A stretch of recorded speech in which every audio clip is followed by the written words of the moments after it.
Retired Field Marshal Abdel Fattah al-Sisi campaigned under the slogan, "Long live Egypt," and if he wins this week's presidential election, as most polls suggest he will be called on to restore security and revive the economy. His only challenger in the race, leftist politician Hamdeen Sabahy, has also promised Egyptians a better life with the creation of new jobs, housing and healthcare.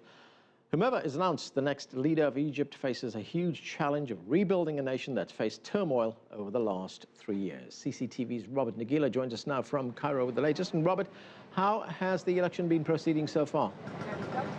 Well, the situation is much as we have seen over the last couple of days, perhaps even worse. It's what you would actually describe as a trickle. Now, there have been some people coming in to vote at most polling stations. However, it's one or two every so often. It's not what was expected, despite the fact that authorities have put in some measures to try and get more people to come in. For example, public transport is free, the extension of the voting hours, extension by an extra day, but still, we're witnessing voter apathy. Now, at this particular moment, we've got about 3 hours to go before polling stations finally shut down, close around the whole country. Now, immediately after that, then the vote counting will begin, and we expect to start getting preliminary results at some point towards early morning into tomorrow. I can also tell you that celebrations have already begun. Well, actually, the celebrations began 2 days ago, because every night at Tahrir Square there have been crowds gathering, celebrating, and already where I am at this particular moment, we've had vehicles passing by, honking their horns. This election was never in doubt. It was a foregone conclusion before it even began. Al-Sisi was expected to win. However, it's now a matter of numbers. Now, this was never going to be an issue, according to some observers I've spoken to. However, inadvertently, it does appear that his campaign team and the government itself, authorities, made this an issue with some of the measures they put in. They say that Sisi would have comfortably won, and they knew he would do that. There was no problem at all. But the fact that now the numbers have become an issue, that appears to be what everyone is focusing on. Now, remember that former President Morsi was elected by about 13 million votes.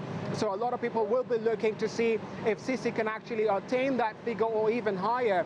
Now, a lot of people feel that part of the reason why they're trying to get a lot of Egyptians to come in and vote is a way sort of to legitimize his presidency. So we'll just have to wait and see until the final count has been done and figures are given out to see what, I beg your pardon, what the figures will be.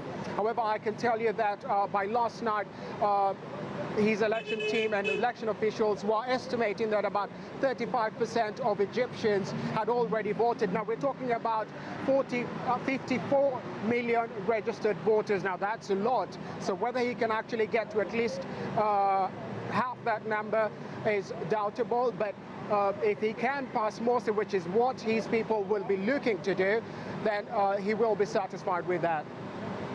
Okay, well, a lot of apathy, as you say, and we know that this election has not been enjoying universal support in Egypt, not by any means. Have there been any kind of demonstrations or protests against this poll that's taking place?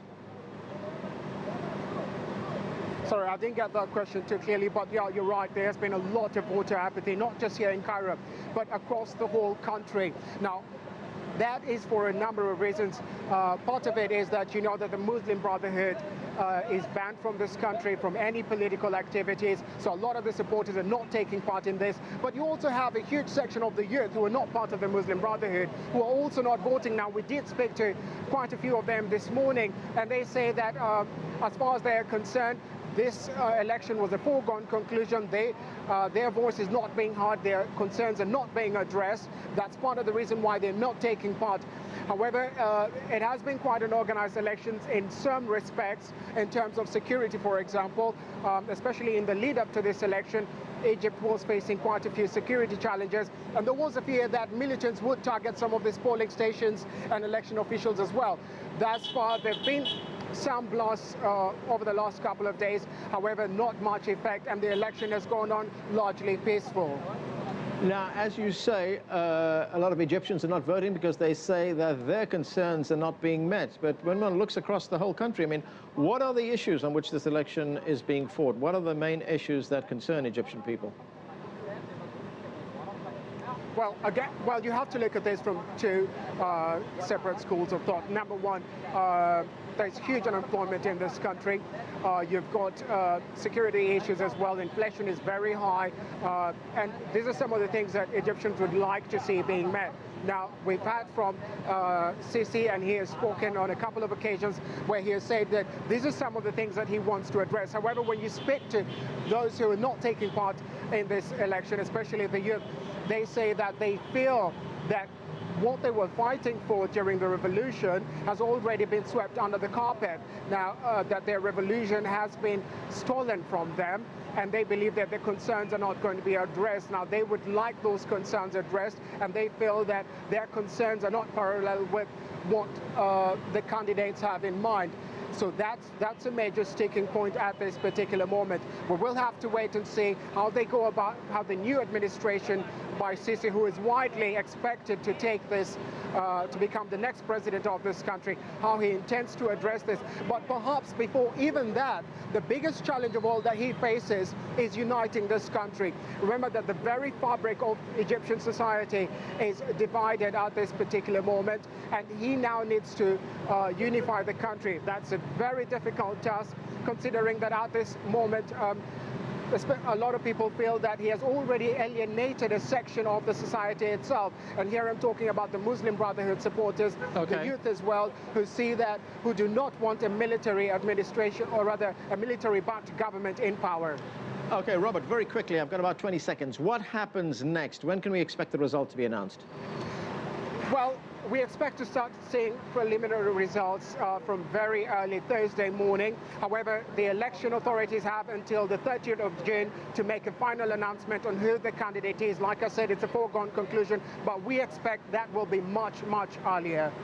Okay, thanks, Robert. Robert Nagila, they're reporting from Cairo.